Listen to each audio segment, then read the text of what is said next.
اللي بيدور على الفلوس ما بيلاقيهاش، اللي بيدور على النجاح بيلاقي الاتنين. عميق قوي.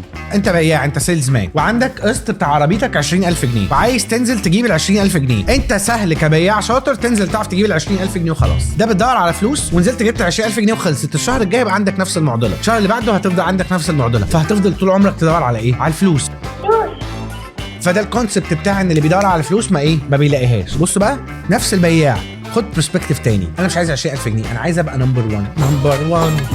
انا عايز اطلع توب سيلز مان، ده الاوبجيكتيف بتاعي صح. لو جبت 20000 جنيه وانا قسطي 20000 جنيه فهقف ومش هكمل صح. لكن انا عايز ابقى رقم واحد، هعمل ايه؟ هجيب ال 20000 جنيه وانا ما وصلتش بيها رقم واحد، فاشتغل على نفسي تاني واجيب 20 تانيه واشتغل على نفسي تالت واجيب 20 تالته. فالقسط بتاع الشهر الجاي مش هاخد بالي منه، لان اتعودت ان انا عايز ابقى رقم واحد، مش اتعودت ان انا عايز اجيب التزاماتي. فعشان كده الناس اللي بتدور في حياتها على النجاح وان هي تكبر بتعمل فلوس كده كده. الاديتورز دول عندهم زرار كده دوس عليه الحلقه خلصت.